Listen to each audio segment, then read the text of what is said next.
Sounds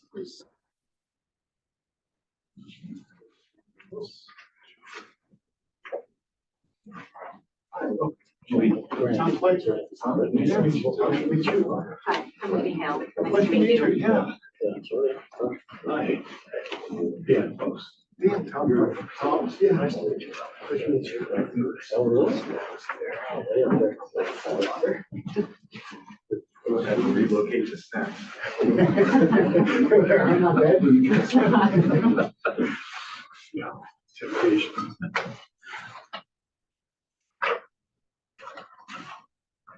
Anticipated that our chairs would be joining virtually, so we're just gonna hold for a minute or two and let Jerry get connected. Conference room. Oh, yeah.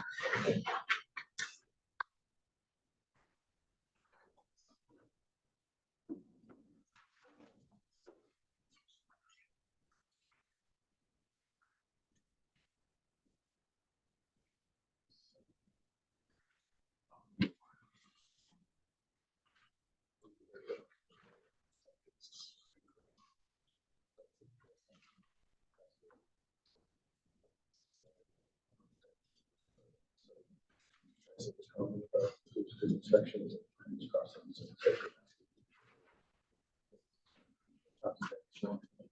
So they're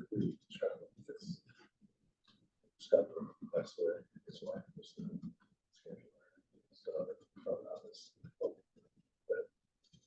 so they lost 3 people in the last 2 weeks just because of that.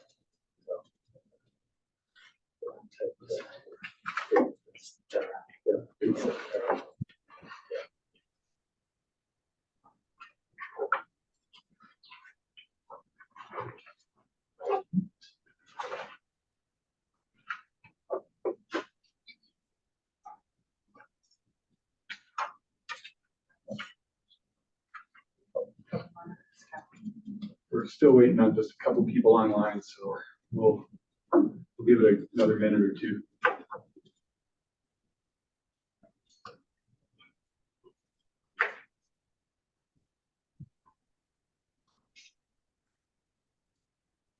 Jerry or Jim.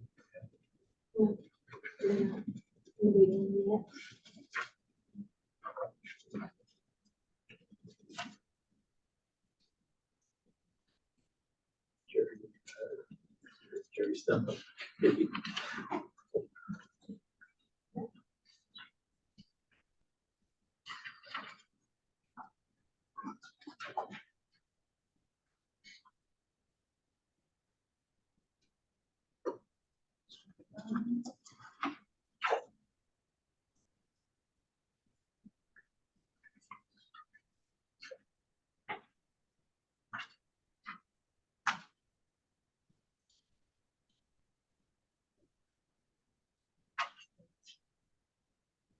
Sure.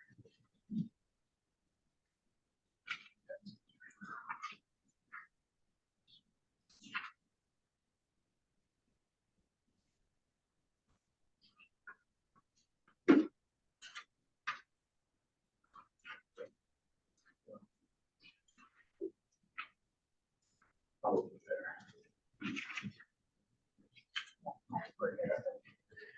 All right, I think I will go ahead and get us started here. Eric, could you grab the door? So I want to welcome everyone to the Facilities Project Review Committee meeting. Hopefully you have the agenda available. We'll start with introductions. We'll review the minutes from the previous meeting, and then we'll have some updates from there for all of you. Why don't we begin with introductions? And I'll begin. Lee Randall, Facilities Director. I'll work our way perhaps through the online first, and then I'll have everyone in the room introduce themselves. So we have Angie here with us running the show. So thank you, Angie. Commissioner, I'll start with you, Commissioner DeBone. Hello, Tony DeBone, Deschutes County Commissioner. Thanks for what you do and taking a look at the big picture here, folks. Commissioner Adair.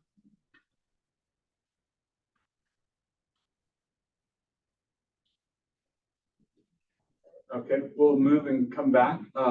Mark Neshaw. Mark Nishaw, committee member. Kent Vanderkamp. Hi, Ken Vanderkamp from Deschutes County Sheriff's Office and Central Oregon Drug Enforcement. And Aaron Kay. Hi, everybody. Aaron Kay with the Office of County Internal Audit. And then I'll check back with Commissioner Adair in case you're back with us. Okay, we'll move to the room here. Wendy Hale, Deputy County Administrator. Renee Alexander, committee member. Will Turner, committee member. Dan Close, committee member. Tom Piper, committee member. Mike Connerly, coming group. Palmer Shrap on the Deschutes County Courthouse suspension. Eric Nielsen, Deschutes County Facilities Capital Improvement Manager. And I would like to start by welcoming our newest members who are here with us in person. If you guys want to just share a little bit more of your background, that would be great. So maybe we'll start with Will. Will Turner, background is about 25 years now of commercial and industrial general contracting in Oregon. Okay. And the short, sweet version. All right. Hi, Dan Close. I'm 40-year career as a certified public accountant. The last 30 years really as a forensic accountant. I moved to this lovely city back last year in 2023, followed my son who lives here and absolutely enjoy it. Hopefully I can add something based on my experience in general contracting, or at least as an accountant for design of residential and commercial properties. Tom Piper, I'm retired mechanical engineer. Great. Well, welcome to you guys. And I'll just, for the sake of our newer members, give a little background on the structure of the facilities department. So I'm the facilities department director. We oversee custodial and grounds and building maintenance, as well as new construction within our department. And then Eric is our capital improvement manager. So he oversees our construction management program within the county. And Eric, if you want to share a little bit of your background and prior to coming to the county, and then since you've been here. Yeah, so I've been with the county for just over a year now in this position. Prior to that, an architect who worked in town for the PLD architects. Been in town for about 5 years, worked in Seattle before that. So any questions for us about just background before we move into our full agenda, or anything from our folks online? Okay, so our chair, Jerry Milstead, isn't with us at this point, so we will move ahead with item number 2, which is review and approval of the minutes from the August. Actually, I believe that should be from the January 25, 2024. That might be Oh, okay. Yep, I am looking at the old agenda. Sorry. So we'll move on to approval of the previous minutes. And we, sorry to interrupt, we could just have someone join us by phone, so they're Okay. identified by a phone number. Hey, this is Jerry. I'm sorry, guys. I've got some kind of computer difficulties. Zoom wouldn't let me in. It wanted me to update. I updated, and it said it didn't do it. And then it wanted me, it was just starting to waste time. So I decided to come on by telephone. Sorry, I'm late. Thank you, Jerry. This is Lee, and I'll just introduce you and then let you. We're just finishing introductions, and so if you want to introduce yourself, and either way, if you want me to kind of handle things from here on the agenda, or you're welcome to as well, of course. Well, you're the key guy. We need to approve the meeting minutes, but did we fill the 2 vacancies we've had on the committee? We have, and so it actually ended up being 3 vacancies. So I'll just recap quickly. We have Dan Close, Tom Piper, and Will Turner here with us in person, who are our newest 3 committee members. Okay. Okay, so who's with the staff? You and So here in Angie person, yeah, we have Angie, I'll just recap who we have in person that you're probably not able to see. I'm here, Whitney Hale, Deputy County Administrator, Eric Nielsen, Capital Improvement Manager. We have Wayne Powderly from Cumming Group. And then Renee Alexander is here with us in person as well. Well, okay. So Renee decided to go hands-on, huh? I did. You're not, Hi, Jerry. are you interviewing for a job, Renee? Nope. Well, again, I apologize, guys. I don't know what's wrong with this thing. I'll try again to at least be better prepared for the next time around and get this thing updated. I don't know why it did me this way this morning. It's never done that before. So anyway, the meeting minutes are next, Lee, and then you're on. Have we approved the meeting minutes from last time? That's where we're at right now. I'll move to approve. Okay. Now you go ahead. Okay, we have a motion and a second. I'll let you call for the vote, Jerry. Okay. All right. All those in favor? Aye. Aye. Okay. Any opposed? That's all right. The meetings of last meeting in January are approved as submitted. And the courthouse, the courthouse expansion is the next on the agenda, Lee, and you guys are on. So. Okay, we'll pull up our PowerPoint. As I mentioned, we have Wayne Powderly from Cumming Group and Eric Nielsen, our Capital Improvement Manager. I'll kind of lead us through this update. For those of you that were here in January, part of this will be a review, but with our new committee members, I wanted to kind of backtrack and provide some context and background for the project. And then we'll end the presentation with kind of an overview of what else has gone on this year for our capital improvement program and what we have planned for next year, just as a broad overview for everyone. Next.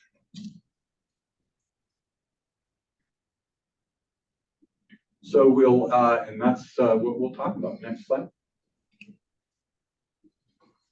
And we have those folks here with us. Next. So we'll just, a quick review of the project scope. Wayne, you've gone through this before. You want to handle this part? Sure. So that's basically a picture of the existing facility right now. On that south end where the existing parking lot is, and you can still see AJ Tucker on the southeast corner. That's where our new Deschutes County expansion is going. It's going to be 3/1, one being the basement and holding cells and Sally Port. And then we've got first floor is going to be administration and a new security entrance.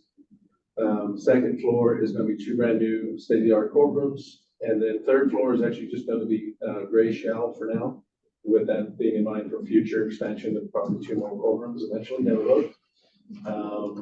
It's about 53,000 square feet, I think.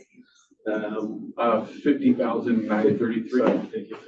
I memorized the 51. Thank you. That's way down from over 60. We have gone through over the last, was it now 2 years? Or we're almost over 2 years now, I think, from initial onboarding of the design team. But we've gone through many iterations through schematic design, DDs, CDs, several different budget exercises. We now have the GMP approved by the DOCC. And now really our next big hurdle is permits. So we've got the SIM permit, we have the temporary entrance and exit permit. We are still waiting on the infrastructure permit, which also includes all the logistics and temporary barricades and pedestrian traffic control, and then ultimately the building permit. So we do have now our first round of comments back from the city, which just got responded to by the design team yesterday. So obviously the city is going to take some time to go through that again. And then hopefully the next round will be minimal, if any. But then we're hopefully shooting for a final building permit in June, probably late June, if we're lucky. So, but in the meantime, we've already started on the temporary entrance, work, which is 2 temporary modular units, which goes between the original gray building and the red brick building. If you drive by, you can kind of see where we've been doing grading the last couple of weeks. And those 2 temporary modular units arrive next Thursday. So we're gonna lift those into place, sandwich them together, get it all fitted out for the new security entrance. And then within the next 6 to 8 weeks, we will actually move the sheriff's department entrance over to the modular units, get them all trained up and just make sure everything is in there that they need. And then, I forgot to mention too, because of the delay on the building permit, we've actually requested a separate. And if we can get the demo permit separate, we would actually get a little bit of a jump start on the demo. So as soon as we move the sheriff's over to the temporary entrance, that will allow us to do the demo here on the south side where the existing entrance is right now. So related to that, you can still see the outline of the AJ Tucker building. Just for some background, we went through the process with the Bend Landmarks Commission for removal of that building. It was on the local list. We've salvaged the facade for future use. We have an agreement to store those salvage stones for up to 8 years, but we're currently looking for options to be able to reuse that stone and then be able to fulfill our obligation under our agreement with the city. So we're currently looking for options for that reuse, and we're hopefully move that forward before the 8-year mark. And then part of the expansion too, we will have a little monument plaque on the southeast corner where AJ Tucker used to be. So we're currently working on that. The design for that, May 21st is the next Landmarks Commission meeting. We'll be going back to the Landmarks Commission, both for Bend code update, which removes the building from the official list. And then we'll also present, as part of our requirements, we'll present the proposed design for the monument that'll be in place at that corner and for their review. Okay, next. So we'll just kind of move through. These are the floor plans that Wayne highlighted. This is the basement showing secure parking for the judges, as well as a sally port on the left part of the upper left of the new expanded footprint. To give you a sense of what's existing in the basement, as you move to the left of the plan, there's a current jury assembly room and a hearing room. As part of the plan, the jury assembly will be expanded into the adjacent hearing room, and then we'll reconstruct a new hearing room in the existing building on the first floor. And then one of the key components is in that central area of the new expansion is a dedicated in-custody elevator. So that eventually will go through all of the upper floors with holding cells at each floor to serve the courtrooms, the future courtrooms. And then to the right in the center of the parking area, there's a dedicated secure staff elevator that also goes through all of the floors. Out into the lobby, I'm moving pretty quickly here, but there will also be 2 new public elevators. One will be reserved for when we finish the 3rd floor, so we'll only be installing one of the elevators as part of this project. So the other one will be for the future. Next. Those shafts, all those shafts will go all the way to the 3rd floor, right, Lee? Yes. Yep. And the hydraulics is made to, I assume they're hydraulic. That's an assumption, but the hydraulics will push them all the way to the 3rd floor. Correct. Okay. So moving on to the 1st floor, this will be state court administrative space for the vast majority of the 1st floor, as well as new court security offices and a few other small offices, one for parole and probation. And then in the upper left-hand corner is an area that will be remodeled. So the way the project is broken out, early in the project, we received $1.5 million from the state for security upgrades related to the existing building as part of the expansion. As the project progressed, then later we received another $15 million from the state. And then the rest of the money is being funded through both the full faith and credit bond for the county and county project reserves to get us to the total, which is currently 44.1 million. So The state court administrative offices are currently on the second floor of the gray courthouse, which is shared with the district attorney's office. As they move out, that area will be remodeled for the district attorney and add more space for them. Next. So this is the second floor. This is the courtroom set that Wayne spoke about, and I'll let you kind of go into detail there, Wayne. Yeah, so as you can see here, there's one large, one slightly smaller courtroom. The design team from LRS actually brought in a courtroom specialist from California. She was a wealth of knowledge and she's done courthouses all over the country. But this is basically state of the art where you've got the judges' chambers behind secured doors, and then on the right there on the south end of the building, and the jury room on the southeast corner. So easy access in and out for the judges and the jury to get in and out. And then public coming up through the elevator, lots of open space there. There's actually a couple of little conference rooms where, if needed, attorneys can talk with their clients. And yeah, then you can see up at the top, we've got the lounge area, and then the bathrooms, public bathrooms, and then some more court administration staff area there in the northeast corner. Yeah, and then the rest, everything existing to the left, we're not touching anything on that floor.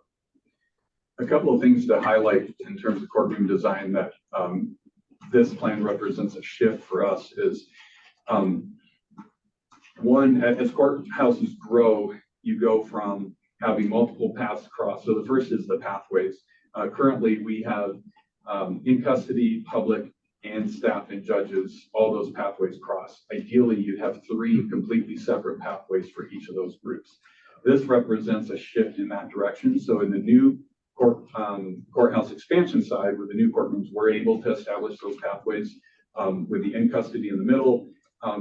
If they're being seen in either of the new courtrooms, they will not have to cross paths with the public except for in the courtroom itself.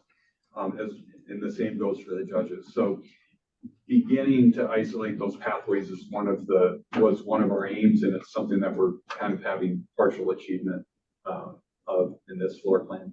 The second part is a shift from having a dedicated courtroom for every judge, which in smaller courthouses works, and it's kind of the traditional path for courthouses in that 1, 2, 3 courtrooms as you get up to 10 or 12.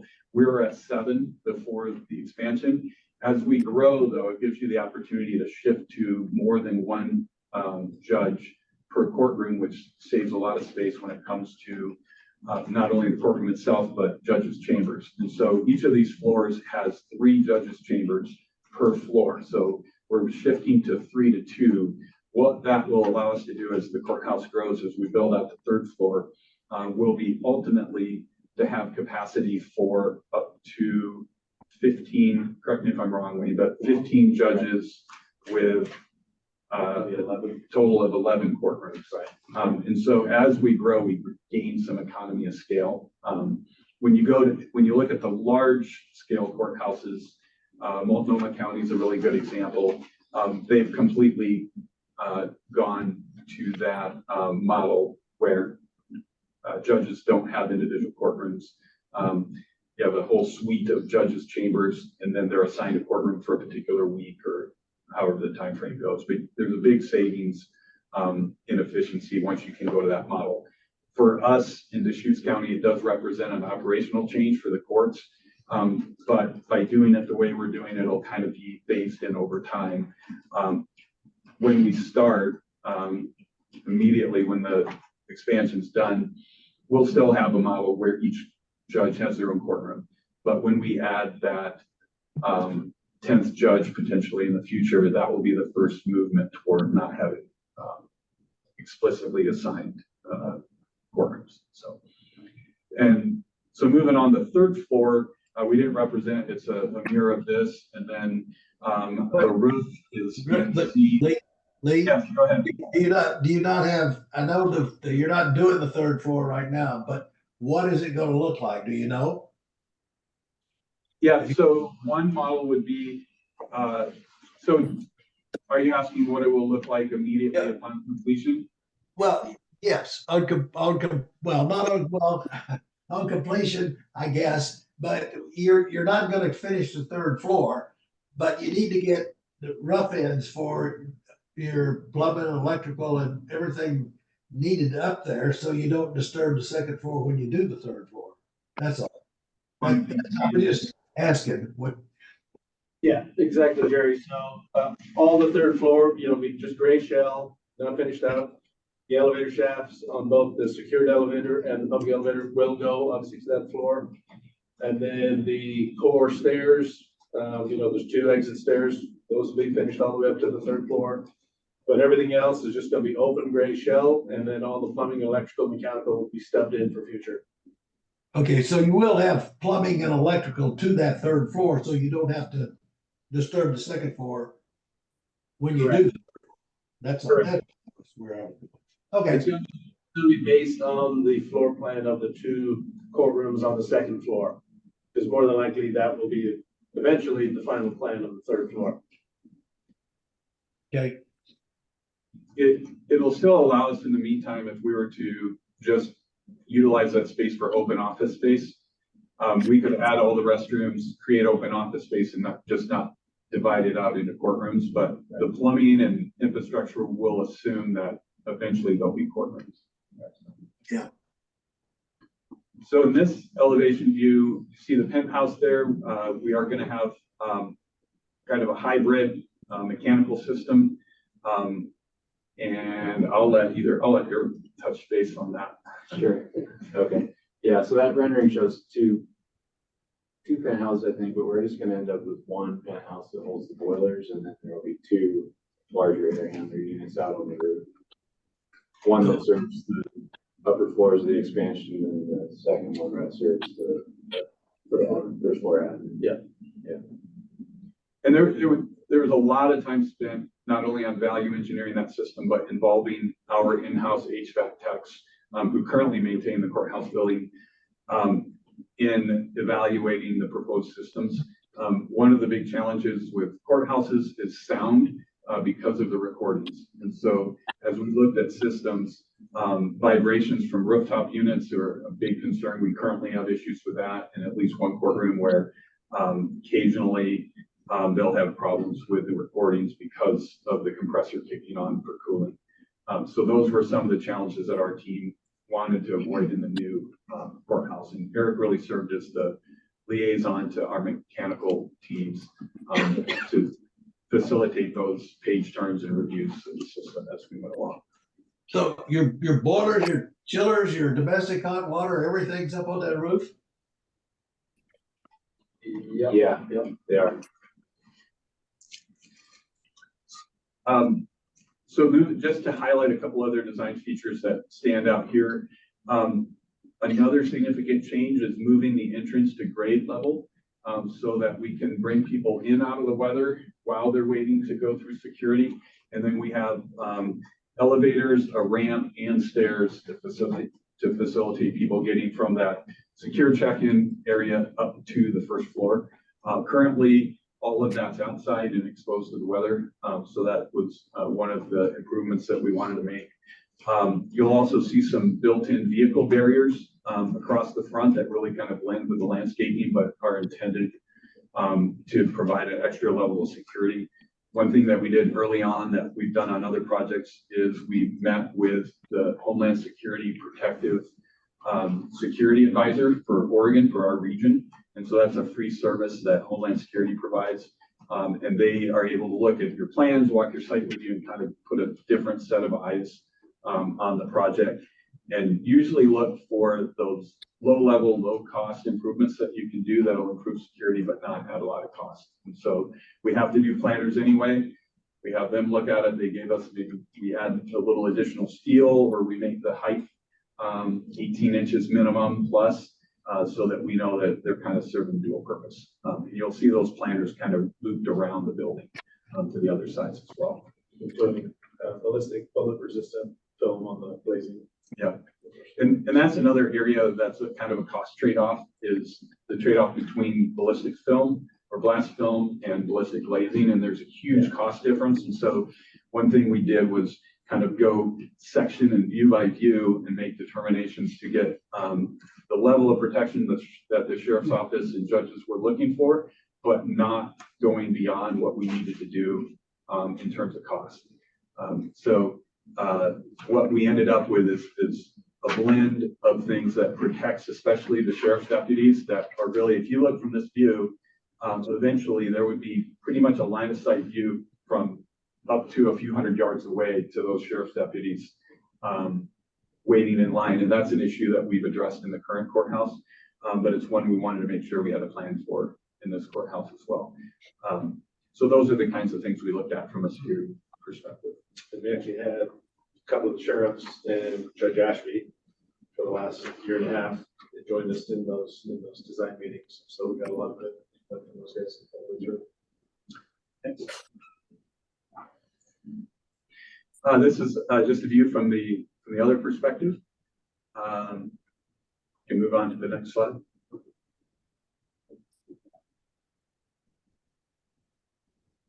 And this takes us around to that corner of Greenwood and Harriman. Another thing that actually is underway right now is moving the bus stop. That was another item that came up with Homeland Security. One thing you don't want to do is get people used to hearing a vehicle idling and not moving in a particular spot. And so we worked with COIC and CET to identify another location for the bus stop and kind of move that activity away from the side of the courthouse. They're kind of hidden in this view, but that corner is where back to the middle where you see the dark bump out. That's the entrance for the Sally Port, where you see the sheriff's office patrol car coming out. And then at the corner, coming towards the street, is the judge's entrance. So two separate roll-up doors there. And then beyond that is where the emergency backup generator will be, between the expansion and the new building. That's a new thing we added. The building, the 1977 building, housed the jail, so it was built with a backup generator. When the jail moved out, that generator was just mothballed, and at the time it really just served the jail. And so that's been a discussion in the last 20 to 25 years off and on, is about adding emergency backup power. And so that's something that we'll achieve with this expansion, so that courts can operate more smoothly in the event of a power outage. Yeah, it's not full backup, it's size to power one courtroom so that they can wrap up cases for the day. Next. So we wanted to show a few renderings of the interiors of the building. This kind of illustrates the courtroom. We did do a full-size mock-up at the fairgrounds, which was very helpful. We kind of followed actually Crook County's approach on that. They're about a year and a half or 2 years ahead of us. And we had the opportunity to visit their full-size mock-up. We were just beginning to start our concept stage. And so we followed suit and did the same thing, and it ended up being really helpful. We literally had judges sitting in the bench. We had people posing as the witness, court security identifying which side they would be bringing in the defendant from, where a threat might come from in the event of an issue in the courtroom. So we made changes on the fly, and I think we came up with a layout that's going to work the best for the most number of people. Thanks. It looks very similar to Crook County's courtroom. Yeah, it's interesting. Once you dive into courtroom design, there really aren't that many workable options.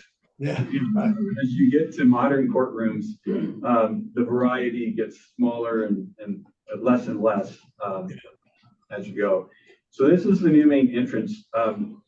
One thing that we're seeking to do that came through the programming meetings with both state court staff and court security is the idea that when people show up to court, it's typically the worst day of their life. And one thing that is central now to current courtroom design is trauma-informed design, and trying to find ways to mitigate whatever anxiety someone's already feeling in coming to court, and try to improve their experience through very clear wayfinding, very clear open areas as they come in, reducing some of the barriers to just getting in the building. And that was part of the reason for lowering that entrance down to grade level. We just wanted we want that part of it to be as simple as possible so that by the time they get to court, they're actually doing the business that they're there to do. On the building and facility side, we haven't been part of elevating their anxiety. We've done whatever we can to keep it level or minimize it. So part of that is the wood structure here. We're able to, obviously typically wood cross-laminated structure like this and exposed beams drives up your cost. Working with the contractor and designer, we found ways to integrate it into the project without increasing the cost. And without, it did mean we don't have a whole building that's constructed this way, but we do have a very nice entrance that's welcome. So that was part of the goal. The main structure of the 4 stories is post-tension concrete. So concrete and steel primarily, but we went to this level at the entrance, exactly what Lee was just saying, for just the welcoming feeling, colors, textures, even acoustics. So. I'm sorry, your basic structure is what? Say again, Jerry? I'm sorry, I didn't understand what you said about the basic structure is what, obviously it's not glulam beams and so forth, but what? No, the main structure in 4 stories is post-tension concrete decks and steel framing. Yeah. Okay, all right. Next slide. So project timeline, I will pass this over to Wayne and Eric. You want to go first? So, yeah, Tennessee, right from the kickoff, 2 years, coming up on 2 years now. And then we went through programming, schematic design, design development, CDs with the design team.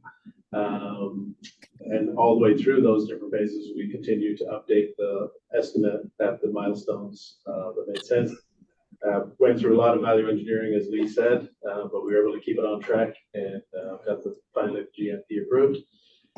So the final set of CDs went into, actually says September there, it was actually November of 23, went into the city for first plan review.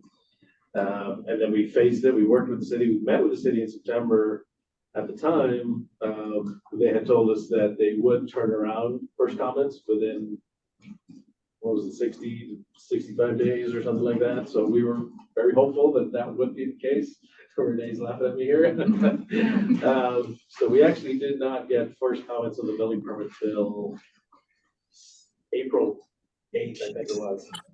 So definitely we are experiencing pretty major delays when it comes to the permits.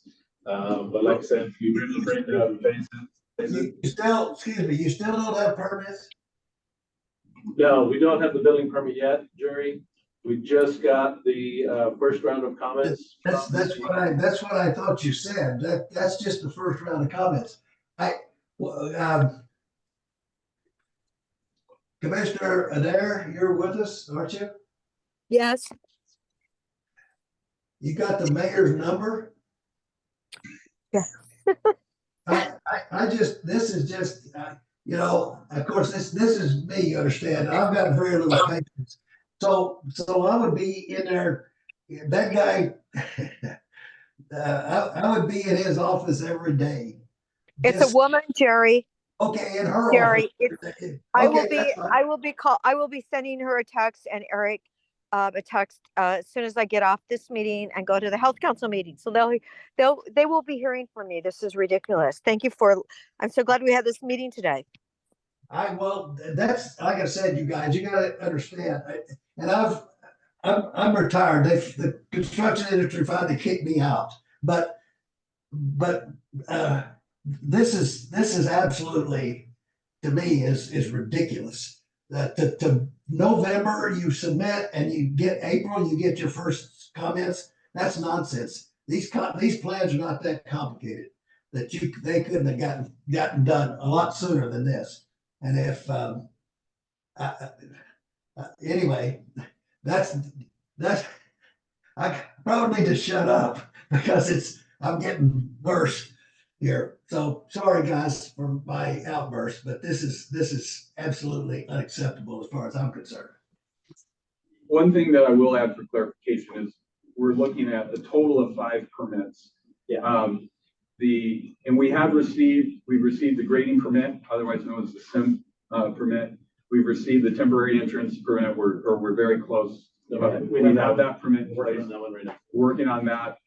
There's a couple right-of-way permits associated with that work, and then the actual infrastructure permit for our long-term right-of-way work is one that we're waiting on. So, and then Wayne's currently working on separating out a demo permit. I believe our application has gone in, and we expect that shortly. So, there, to a certain degree, the wait on the building permit is impacting the schedule. At the same time, the project team's finding kind of creative ways to be able to get the work started, specifically with the temp entrance and with grading. Unfortunately, the grading is dependent on the infrastructure permit. Yeah. Yes. So, yeah. So, But one other question, Lee, have you, you're fixing to push dirt. Have you done any investigation, geologic, what are you expecting? I know there's probably in portions of Bend where I've been, there's a lot of rock. And I mean, it's solid rock, not just loose. Have you punched any holes to see what maybe you're gonna run into?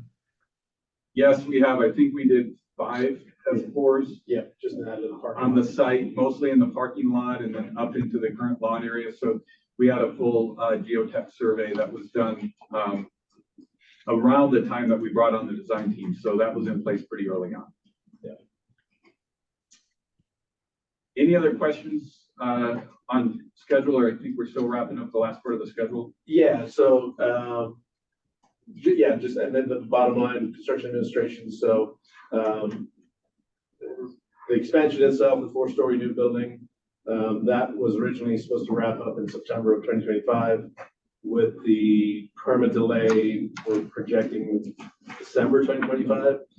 But there is that last phase that once we get the new expansion up and occupied and the administration moves over from the old building to the new, then we do have to go back into the old part and do about a 3-month remodel over there. So right now, and this is just a guess, until we get permits confirmed, we'll re-update the schedule, but I would guesstimate that we'd be finishing the remodel March, April of 2026.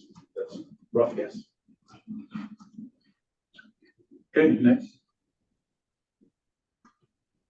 Actually, could you go back? So before we transition into just a general update, I would like to wrap up the courthouse discussion. Any questions, big picture or overall on the courthouse update to this point? Yeah. Any impact on the cost estimates as a result of the permit delays? We think there will be. We haven't, waiting on that, to have that permit in hand, to know what that timeline will be. We haven't received any kind of what's the word I want, any foreshadowing, I guess. You know, we haven't had design team or contractor coming to talk to us yet about what those might be. But Wayne, you might want to address. Yeah, I mean, we've been able to kind of very slowly start, you know, just with these smaller permits. So they've been productive, but not to the full scale. So, you know, their general conditions and the general requirements. So it's been a little inefficient, but we're not spending, you know, that full monthly fee that we would normally see on general conditions and general requirements. And the subs, you know, subs have been working behind the scenes, making sure we're getting ahead on submittals, long lead time procurement items, that kind of thing. So once we confirm that final building permit, then fence contractors will update the master. It will be cost involved, obviously, but hopefully we can minimize. So, excuse me, when you are, submittals are going, are proceeding, correct? And have you guys released any of the long lead items to be? Have you? Okay. And we've already worked on the generator submittal, got that going, door frames and hardware right now. So yeah, we're concentrating on those long lead items first, Jerry, to make sure we get those ordered ASAP. Have we released anything yet? I think the generator's been released. So that was one of our long lead items. So that, okay. Yeah, the other thing I wanted to point out that one thing we're able to work on this project is some office space in the existing courthouse for the project team. And then it happens that their main office in Central Oregon is across the street. So some of those typical general conditions costs that you incur are somewhat minimized, things like trailer rental, those kinds of things. And then we're also, starting with a slow start so that we're not, the goal is to not have a situation where we've mobilized and then we're waiting or we're demobilizing. So we have not fully mobilized for the project. So that's one of the ways that we're minimizing any of those cost delays. Well, you let Williamson bid the job before he gave you the GMP, so you can tell him I said, I think I told you before, tell him I said there's no change orders, period. We pass that on and I'll mention that. Okay. to him. Okay. The last thing I want to mention is we actually have the groundbreaking. It's on Monday at 1 o'clock in the afternoon. So if I know that's not a lot of notice to the committee members, but we'd love to have you there if you're available at 1 o'clock on Monday for a groundbreaking there at the corner of Greenwood and Bond. Yeah, just be to the south and south side of the current entrance. So, any other questions, or we'll move on to a final kind of general update and then wrap up this portion. Okay, next. So I just wanted to highlight some of the things that we worked on this past year, projects that the committee, some of which you've been involved with, other ones that went on independently, but the juvenile community justice remodel, a remodel at solid waste, a couple different health services buildings remodels, and then the sheriff's office work center. Those projects were wrapped up this past year. The North County campus and adult parole and probation projects closeout. Eric's working on that closeout. On the North County campus, the 236 building that's pictured here, we are experiencing a significant delay on the generator. So the building's operational. 911 is continuing their fit out of the second floor for the backup dispatch center. First floor is fully operational, but they're not able to go operational until that generator's in place. They're not quite ready. If we come to the point where they're ready and we need the generator, there's some temporary generator options we could look at. We had a 36-week lead time, and which would have put it the end of June. And then I just got word that we're looking at October, November. So it'd be a total of a year. For that, yeah, for the That's the backup generator. Lee, it's Commissioner Adair. I actually have a backup generator that I'm getting, but it only has a capacity of 2,000 square feet. So I was told that wasn't big enough. Not quite, but we appreciate the offer. You're so welcome. Thank you. The Bend downtown campus parking, we have planning application in. I believe we've received city comments, construction documents. We're working through the land use process. Okay. When we got to the point where we could post signs. We're now at the public comment period. Still working out a couple details. We got the traffic, TFR report back, and the city has some additional things that we need to address. So we're incorporating that and move on to building permit. The AJ Tucker building, as I mentioned before, that we completed the salvage of the facade, and then the 2024 public safety campus plan, we're nearing completion on that as well. Next. So planned work for fiscal year 25, we're just going into our budget season. So these are projects that we'll be proposing. Some are multi-year projects that were funded this year that will be carrying over to next year, specifically the downtown campus parking projects. On the right, the projects actually incorporate about 4 different areas. This is the most significant area. So this is the driveway off of Wall Street coming into the main entrance, north entrance of this building.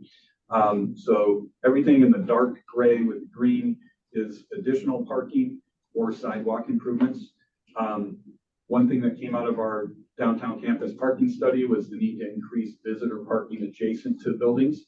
So overall, this isn't a significant amount of parking, but when it comes to adjacent parking, it's a big improvement. So, and then sidewalk access around Laurel Park and from Wall Street, pedestrian access to the building. There's some improvements we're working on there. So that will be work planned for FY 25. And then downtown campus plan and space planning. We've been looking at this for several years. As we wrap up the public safety campus plan, our next step is to proceed with a similar process for the Bend downtown campus. We have 11 buildings on the campus.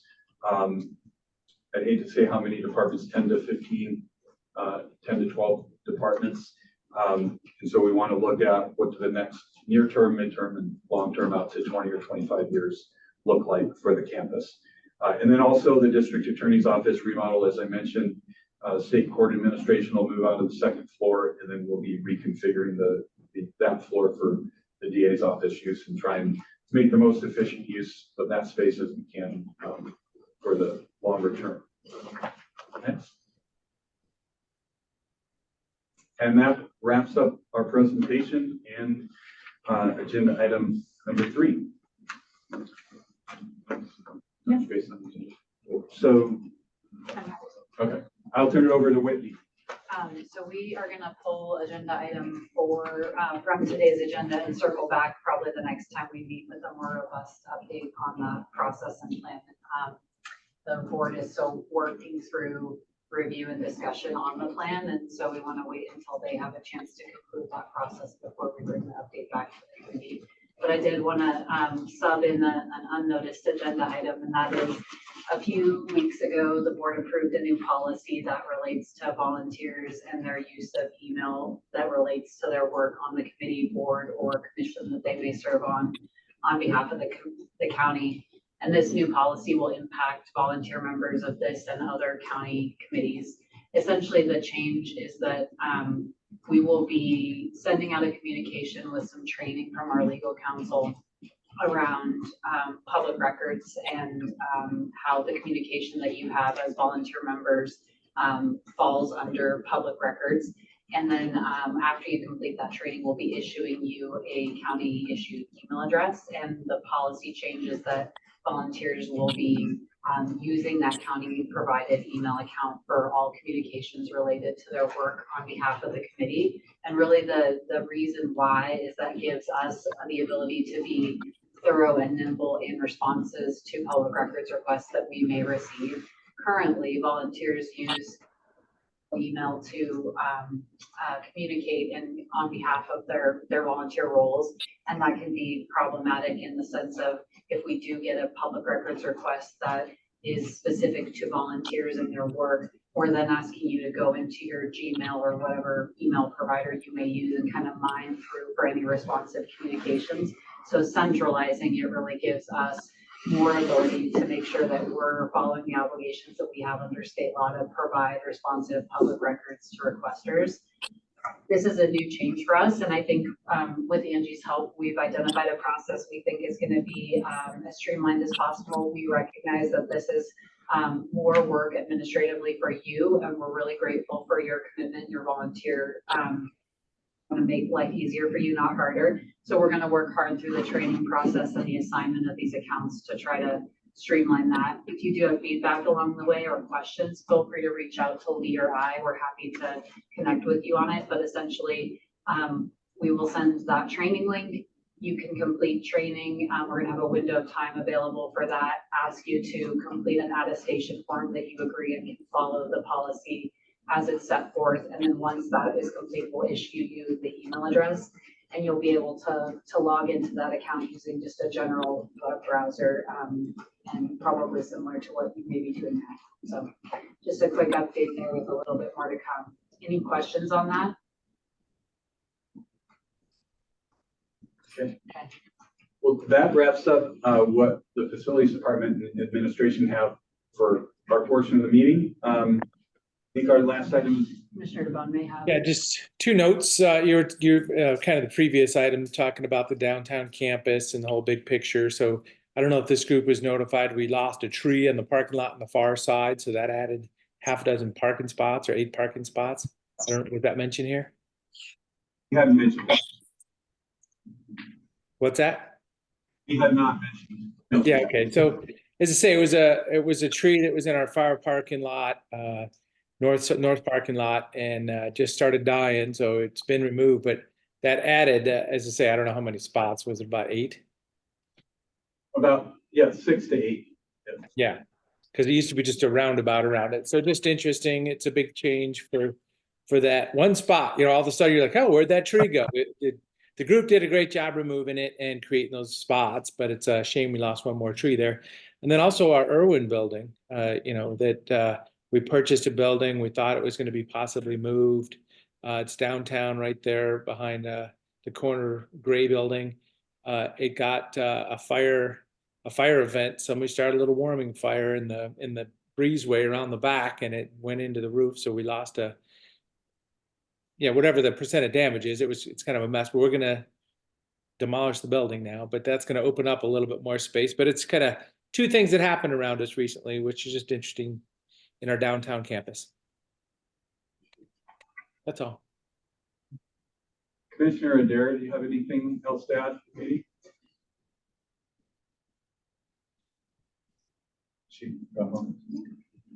I think she's gone, Chair Milstead, I'll turn it back over to you.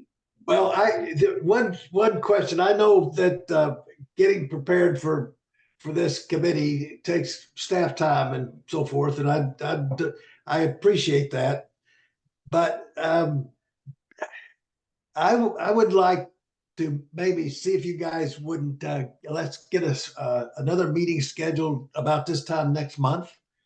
And the reason that for me is this business with the city and the building department for the city.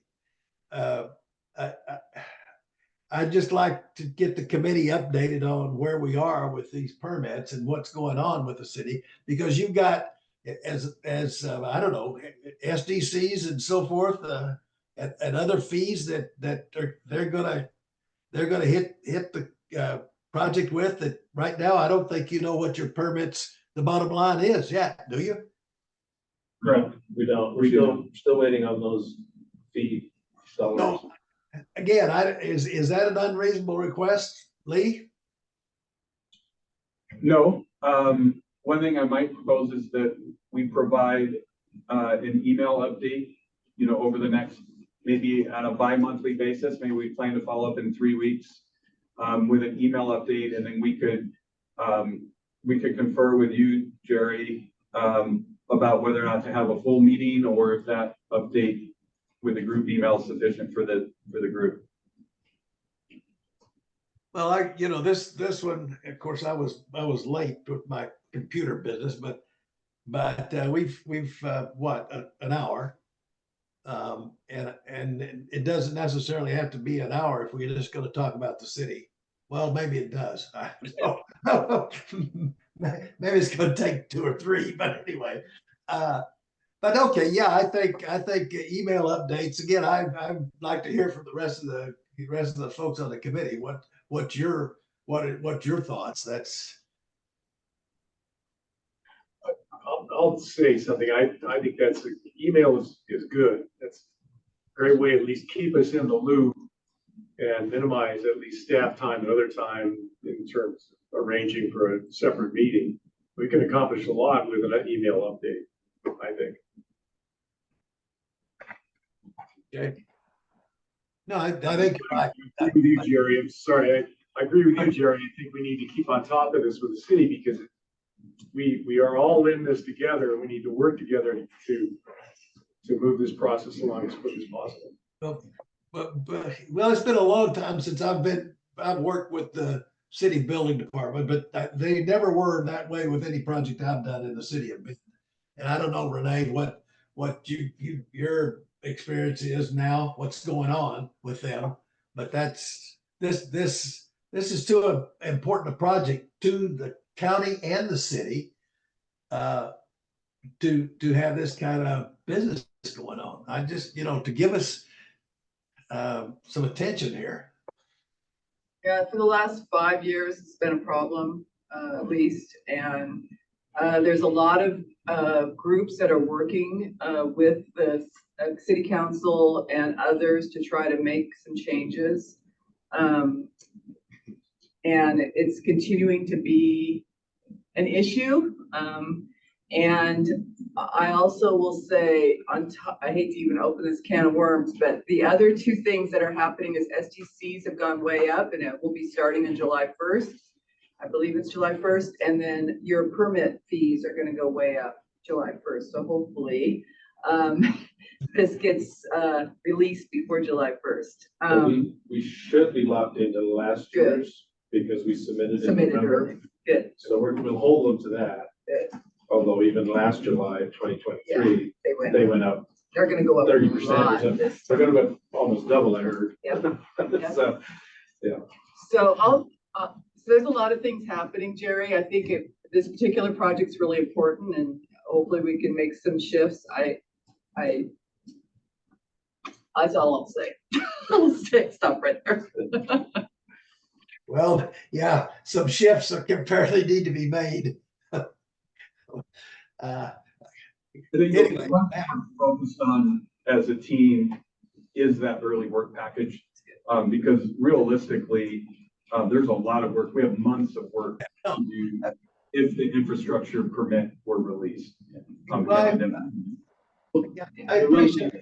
I appreciate that, but if, I don't know what they meddle into, I mean, you've got a structural engineer, so as far as I'm concerned, all they need to do is look at the calculations. They don't need to be commenting on the structure.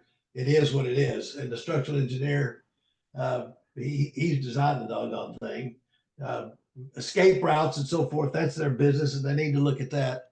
And I've said, I guess I've said too much about them already, but it's just something I'm not accustomed to. Of course, I've been working down in Prineville and other towns in this state that are a little bit more efficient with their building departments.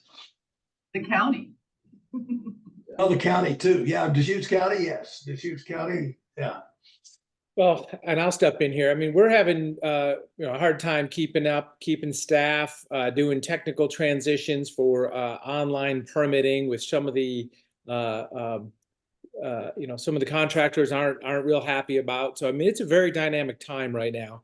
And also, the permit volume in the rural residential has gone down. We were riding it down during these inflationary times for a while. Looks like maybe it's flat and coming back, and hopefully people are going to be able to build in this environment. I don't know that we're going to see lower interest rates, but our department, we've lost, haven't been able to hire people, and we've had to shrink the department a little bit recently. So yeah, right now it's kind of a wild ride, but I also do know that Deschutes County's level of service and throughput has always been a step in front of Ben's. So we all know that. And there's no need for that to be true, Commissioner. Yeah. Okay, like I said, I probably said too much already. So that's all I've got, unless the other committee members have got some things. And I do thank you guys, Lee, and the rest of the staff for your work. No? Then shall we adjourn, folks? Okay, thank you. We're adjourned. Okay, thank you. Yeah. Thank you.